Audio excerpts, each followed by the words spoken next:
Hey, you're about to know the deadliest chess opening trap. I'm gonna show you how grandmasters in over-the-board games were defeated and checkmated in about 10 moves. I'm Grandmaster Igor Smirnov.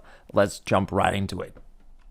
And the good thing about this trap is that it's not just a trap, it's a tactical pattern, an attacking pattern that works in various different openings. Therefore, don't try to memorize a specific move, just you need to grasp the tactical pattern and then you can use it both as white and as black.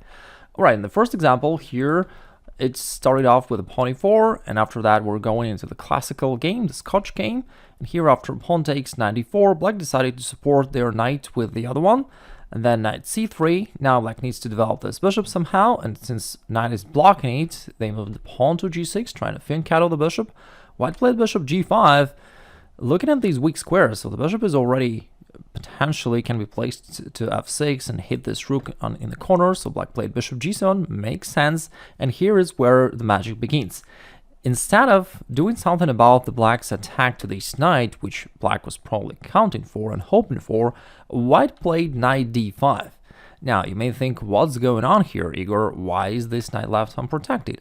Well, if the knight takes here on d4, white recaptures the knight on e7, and after that the queen on d8 all of a sudden is trapped, and therefore you're winning the queen and the game. So that clearly does not work for black. What else can they do? Well, they can take your knight on d4 with their bishop, right? So let's say bishop takes d4, and in this case, looks like maybe white missed something, but then here comes queen takes d4, sacrificing your queen, and it needs to be captured because it also hits the rook here in the corner. So knight takes, and it follows by knight f6, king goes here, and a beautiful checkmate with the bishop h6. It's a very unusual checkmate, and therefore your opponent is very likely to overlook it. In the next game, there was another opening, the English opening. White opened up with pawn to c4, black played pawn e5, knight c3, knight c6, knight f3, g6. So far all the standard opening moves. Here white goes d4, and after pawn takes, instead of recapturing this pawn with their knight, white played a move knight to d5, aiming for the quick attack. In different openings, when black tries to fianchetto their bishop and place pawn g6 here, you can see that it creates all these weaknesses around it. And white can try to take advantage of that by putting their pieces there and, well, delivering straightforward threats to black king. So black goes bishop g7, bishop g5. Now the bishop and knight starts to work together pretty well, controlling all these squares along this diagonal, and black is already feeling uncomfortable.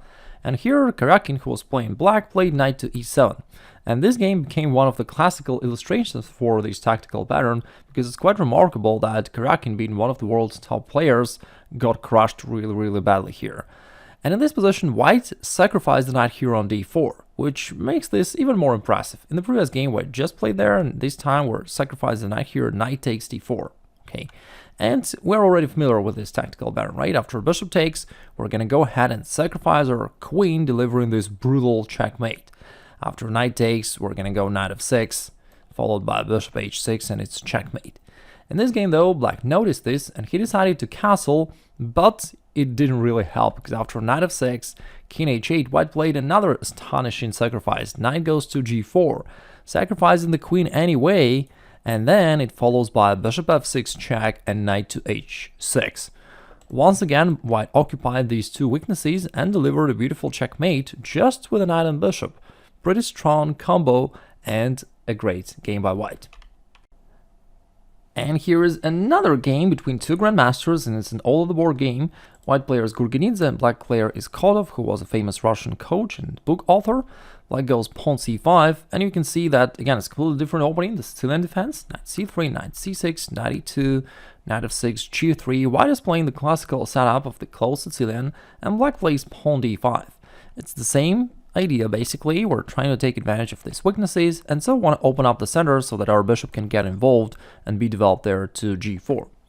Now he took the pawn, and black played knight d4. It actually creates a checkmate in one threat, knight going there to f3, delivering checkmate. So white certainly noticed that, and they played bishop to g2, and black followed with bishop to g4, putting more pressure, so that knight, black's pieces are somewhat putting pressure to this knight. Maybe black wants to play knight f3 checks to disturb the white king, but white realized that, okay, it doesn't seem like there is any big danger right now here, so He just played pawn d3, trying to finish white's development. Looks normal, but knight takes d5. We already know the problem, right? And at this point, white thought, okay, let me take it with a bishop. There comes queen takes d5. All the same tactics. You can see a grandmaster in an over-the-board game overlooked it completely. Queen takes d5, and we already know that taking the queen does not work. The white's king will be checkmated. So in a line like this, knight goes here, and after that, bishop goes over here, and it's a checkmate. So taking the queen is not an option. In the game, white noticed this, and instead of this, white played after queen takes d5, white played the move pawn f3, trying to somewhat, close the position, but of course it doesn't work. Simply queen takes f3, hitting the rook over here in the corner. So rook f1, queen g2, and now black is threatening knight f3 check, and black won the game very easily afterwards. By the way, if you're playing the Sicilian defense either as white or as black, I've got a dedicated video with 5 best opening traps in the Sicilian defense, which I'll link down below the video, and you may check this out later. The next example, the game between Karpov and Grachovsky. White plays e4, black plays g6, something like the Perk defense. d4, bishop g7, knight c3, and black decided to strike in the center with pawn to e5. And after an exchange, white played knight f3, taking the bishop over here in the center. So the bishop has to retreat. Now bishop comes to g5, putting pressure along this diagonal. And you can notice that overall, whenever your opponent fianchettoes the bishop, once again, you can try to take advantage of all these weaknesses created around. For example, knight cannot go here on f6, because then simply pawn e5, and you win the knight using the power of this pin. So knight f6 would not be an option for black.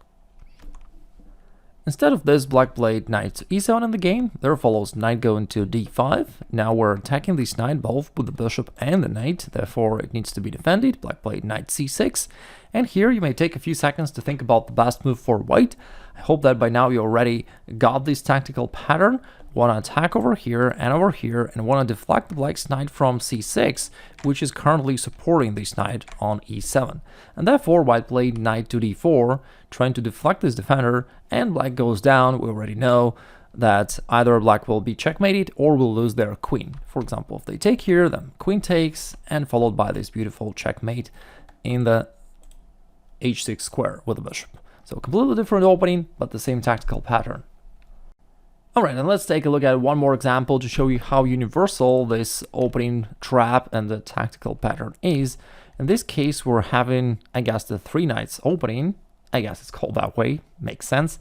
g6, then white goes d4, pawn takes, and knight e5. We already know this little trick. You don't take the pawn back right away. Instead, you take this time to rush into the attack, because you know that this pawn is not gonna go back anyway, so you can take it anytime you want in the future.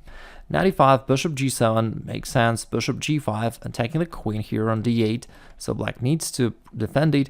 And playing a move like pawn to f6 is possible, but it looks awkward because now this bishop is blocked, the king is exposed and weak, and that just looks ugly for black. Therefore, it makes sense for black to actually bring out their knight here to e7 and try to block this diagonal that way.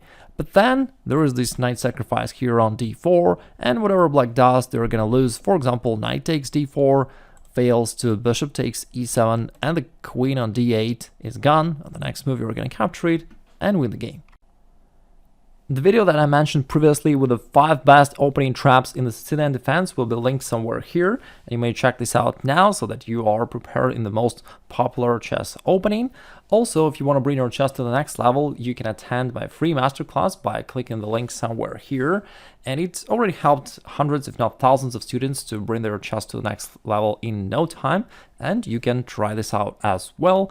Finally, don't forget to subscribe somewhere there if you haven't already to not miss out on next videos. Take care, I'll talk to you soon.